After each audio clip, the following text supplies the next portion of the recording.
All right, today we're headed to the absolute heart of Sri Lanka, to a place where this massive column of granite just explodes out of the jungle floor.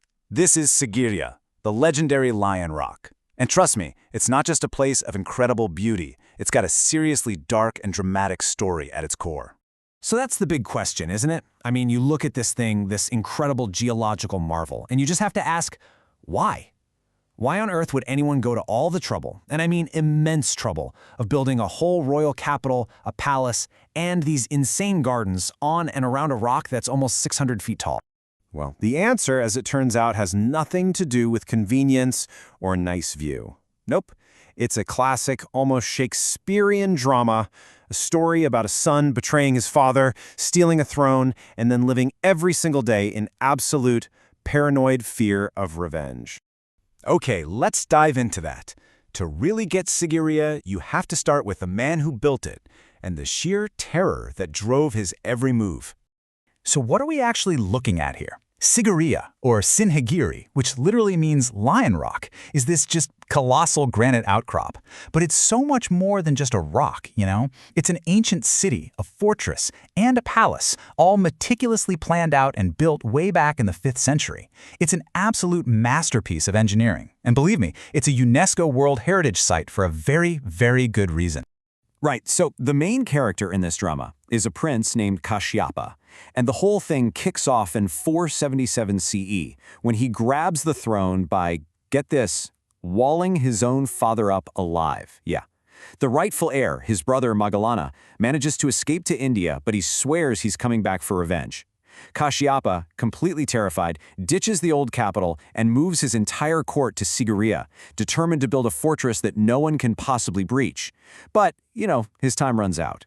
In 495 CE, Magallana makes good on his promise, returns with an army, and in the end, Kashyapa is defeated and takes his own life. But before we even think about climbing up to that king's sky palace, our journey has to start down at the bottom. We've got to explore the incredible gardens that spread out from the base of the rock. And these are not just any old gardens. We're talking about one of the oldest and best preserved examples of ancient urban planning in the world. The whole thing is this brilliant, deliberate mix of perfectly symmetrical man-made designs and the wild, untamed nature all around it. So what's so cool is how it's all broken up into 3 totally different but connected zones. First, you've got the water gardens. They're a marvel of perfect symmetry with all these pools and fountains. Then you wander into the boulder gardens, where they use the giant natural rocks as bases for buildings, all linked up with these winding paths. And finally, you get the terraced gardens, which climb up the base of the rock in these beautiful concentric steps. And this part is just mind-blowing. The engineering was so incredibly advanced that the underground hydraulic system, which basically used a nearby lake and gravity to power the fountains, still works. That's right. Over 1,500 years later, when the rainy season hits, some of these ancient fountains actually spring back to life. It's incredible. All right, time to start the climb. About halfway up to sheer rock face, tucked away in this protected little pocket, we find one of Sigiriya's greatest treasures, what's basically a gallery in the sky. It's a little hard to wrap your head around today, but listen to what the historian John Stills wrote back in 1907. He said the whole face of the hill was basically one gigantic picture gallery. He even wondered if it was the largest picture in the world. We're talking about a band of paintings that stretched almost 140 meters long and 40 meters high. What's left today are the world-famous Sigiriya maidens, and honestly, we don't know for sure who they're supposed to be.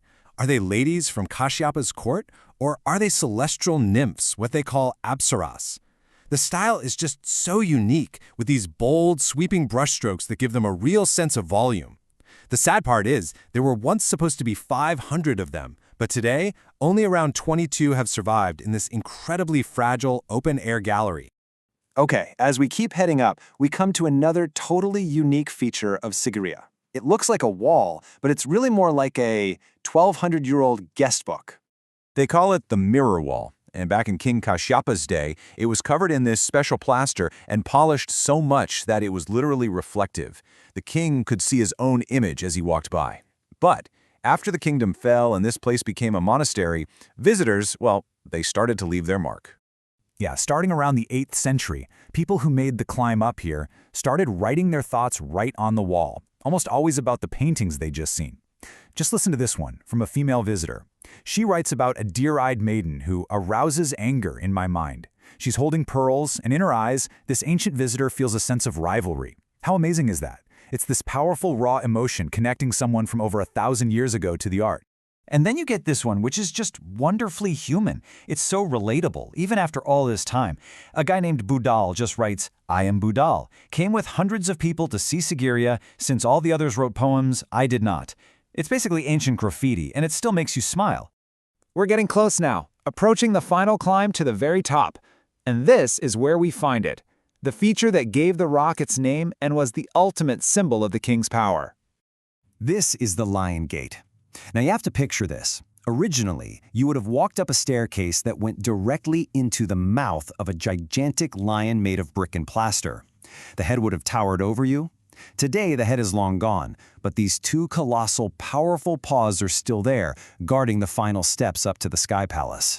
And here we are, the summit, the very place King Kashyapa thought would finally keep him safe from his brother's revenge. So the top is this flat plateau, maybe about 3 acres.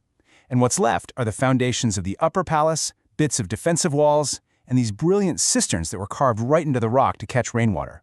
It was basically a self-sufficient fortress in the sky. And the view, my gosh, the 360-degree view is just breathtaking. You can see for miles and miles. You can just imagine Kashyapa up here, scanning the horizon for any sign of an approaching army. Now, that story about the paranoid King Kashyapa, it's the main one, the one you read in all the old chronicles. But you know, history is never quite that black and white, is it? And over the years, some other ideas have popped up. For instance, some scholars think Kashyapa wasn't so much paranoid as he was a playboy, and that Sigiriya was just his over-the-top pleasure palace.